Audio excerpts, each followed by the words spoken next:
ఉన్న బంగారాన్ని విడిపించి ఆ రోజు ఆన్లైన్ రేటుకే మేము కొంటాం. Sharma gold company. నమస్కారం, సుమన్ టీవీ ప్రేక్షకులకు స్వాగతం. ముందుగా సుమన్ టీవీ ప్రేక్షకులకు శ్రీ క్రోధినామ సంవత్సర ఉగాది శుభాకాంక్షలు. ఈ క్రోధినామ సంవత్సరం ద్వాదశ రాశుల వారికి ఈ రకంగా ఉండబోతుంది. నవగ్రహాల స్థితిగతులు ఎలా ఉన్నాయి, వాటి వల్ల ఎటువంటి ఫలితాలు వెలువడున్నాయి అనే విషయాన్ని తెలియజేసేందుకు మనతో పాటు ఉన్నారు శ్రీ వీర బ్రహ్మేంద్ర స్వామి ఉపాసకులు, ప్రాచీన సంఖ్య మరియు ప్రశ్నాశాస్త్ర నిపుణులు కృష్ణమాచార్యులు గారు. గురుగారు నమస్కారం అండి. జై వీరబ్రహ్మ జై గోవిందమాంబ జై. నమస్కారం అమ్మ. గురుగారు, ప్రాచీన సంఖ్య మరియు ప్రశ్నాశాస్త్రం ప్రకారం మనకి మీ కన్యా రాశి వారికి ఈ క్రోధినామ సంవత్సరం ఎలా ఉండబోతుంది? శివాయ బ్రహ్మణే నమ, వీరబ్రహ్మేంద్ర స్వామినే నమో నమ. జై వీరబ్రహ్మ జై గోవిందమాంబ జై. కన్యారాశి వారికి ఆదాయం 5, వ్యయం 5, రాజ్యపూజ్యం 5, ఇక అవమానం మాత్రం 2.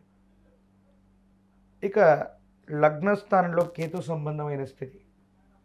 ప్రశ్నాశాస్త్రాన్ని అనుసరించి చూస్తే దేవగురువు అయినటువంటి బృహస్పతి దైనందిన జీవితంలో ఎంతో కాలంగా పెండింగ్లో ఉన్నటువంటి పనులన్నీ కూడా పూర్తి చేసుకోగలుగుతారు. వృత్తి, ఉద్యోగం, వ్యాపారం ఇలాంటి విషయాల్లో దేవగురువు అయినటువంటి బృహస్పతికి సంబంధించిన ఫలితం మీ పెద్దలు, తల్లిదండ్రులు, కుటుంబానికి పెద్దలైనటువంటి వాళ్ళ యొక్క అనుకూలత వల్ల, సహాయ సహకారాల వల్ల జీవితంలో ఒక ముఖ్యమైనటువంటి విషయంలో జీవిత లక్ష్యాన్ని సాధించేటువంటి ప్రయత్నం అనివార్యమవుతుంది. అది సాధించి తీరేటువంటి అవకాశాలు కూడా పుష్కలంగా కనిపిస్తున్నాయి.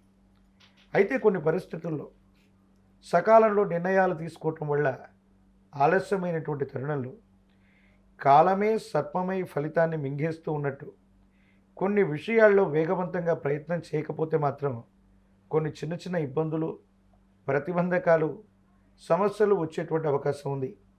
ఆర్థికపరమైనటువంటి అంశాలు బాగున్నాయి, వృత్తి వ్యాపార సంబంధమైన స్థితిగతులు బాగున్నాయి. కానీ లగ్నంలో ఉన్నటువంటి కేతు అవ్వచ్చు, లేదా ఇతర గ్రహాల యొక్క గోచారవశాత్తు ఉన్న ఫలితాన్ని చూస్తే జీవిత భాగస్వామికి సంబంధించి ఆరోగ్యపరమైనటువంటి అంశాల్లో ఏదైనా ఇబ్బంది రావటం, కలత్ర వంశం, అది భార్య అయిపోవచ్చు లేదా భర్త అయిపోవచ్చు, వారికి సంబంధించినటువంటి కుటుంబంలో వాళ్ళకి మీకు మధ్యలో ఏవైనా వాగ్వివాదాలు జరిగేటువంటి సంఘటనలు ఉన్నాయి. లేదా ఆ వంశానికి సంబంధించినటువంటి వ్యక్తుల్లో ఎవరికైనా సరే ఆరోగ్యపరమైనటువంటి అంశాల్లో తీవ్రమైనటువంటి ఇబ్బందులు పడేటువంటి అవకాశం ఉంది. ప్రత్యేకించి ధనాదాయం బాగున్నప్పుడు, చేసే ప్రతి ప్రయత్నం లాభించినప్పుడు మళ్ళీ మనం ఈ ఉన్నటువంటి ధనాన్ని వేరొక చోట మనం పెట్టుబడి పెడుతూ ఉంటాం.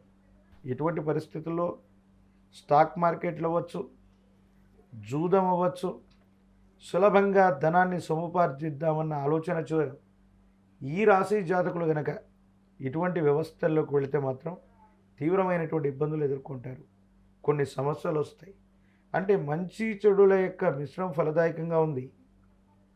ఇక ముఖ్యమైనటువంటిది, అనుకూలవంతమైనటువంటి అంశం ఏంటంటే ఎంతో కాలంగా చట్టం, న్యాయ సంబంధమైన వ్యవస్థలు, పరిహారం కానటువంటి పెండింగ్ కేసులు ఏవైతే ఉన్నాయో ఇవి తప్పనిసరిగా మీకు అనుకూలవంతమవుతాయి. ప్రత్యేకించి కుటుంబానికి సంబంధించిన యజమాని స్థానంలో ఉన్న తండ్రి అవ్వచ్చు, అమ్మగారు అవ్వచ్చు, ప్రత్యేకించి అత్తగారు అవ్వచ్చు, మామగారు అవ్వచ్చు, కుటుంబంలో పెద్దవాళ్ళైనటువంటి వ్యక్తుల యొక్క ఆరోగ్యపరమైనటువంటి అంశాల పట్ల తస్మాత్ జాగ్రత్తగా ఉండటం చెప్పదగినటువంటి సూచన. గతానికి సంబంధించి ఎవరైతే మీకు సహాయ నిరాకరణ చేశారో, మీ నుండి సహాయాన్ని పొంది కూడా ముఖాన్ని చాటేస్తున్నారో, ఖచ్చితంగా వాళ్ళు మీకు సాయం చేయవలసిన పరిస్థితి. ఒక ముఖ్యమైనటువంటి సందర్భంలో మీ యొక్క అండదండలు వాళ్ళకు అవసరమవటం, తత్కారణంగా వాళ్ళు తప్పనిసరిగా మీకు పరోపకారాన్ని చేసేటువంటి అవకాశం కూడా తప్పకుండా ఉంది. పిల్లల యొక్క భవిష్యత్తు కోసం ఆరాటపడతారు.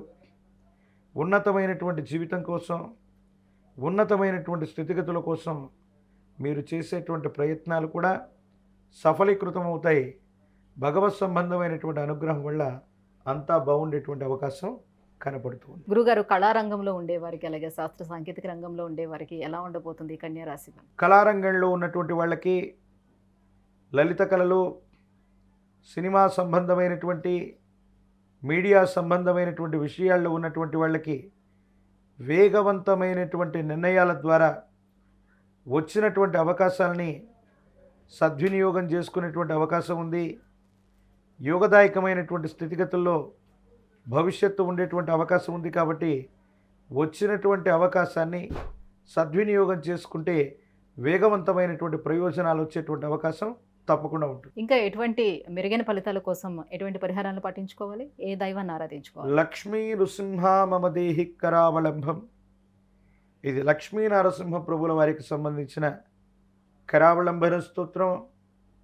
లక్ష్మీ నరసింహ ప్రభుల వారిని గనక విశేషంగా పూజించిన, తులసి దళాలతో కట్టిన మాల తులసి మాలని స్వామివారికి అందజేసిన, లక్ష్మీ నరసింహ కరావలంబన స్తోత్రాన్ని అనునిత్యం కూడా పఠిస్తూ ఉన్న, నవగ్రహాల్ని బంధించగలిగినటువంటి మహోన్నతమైనటువంటి అవతారమూర్తి నరసింహ ప్రభు అనుకూలవంతమైనటువంటి ఫలితాలు వస్తాయి. నారసింహ ప్రభుల వారి యొక్క ఆలయ ప్రాంగణం నుండి కానీ, స్వామి మూలమూర్తి నుండి కానీ తీసుకొచ్చినటువంటి గంధాన్ని గనక సింధూరంగా నుదుట భాగాన ధరించగలిగితే యోగదాయకమైన ఫలితాన్ని తప్పకుండా పొందేటువంటి అవకాశం కనపడుతుంది. ధన్యవాదాలు గురుగారు. జై వీరబ్రహ్మ, జై గోవిందమాంబ.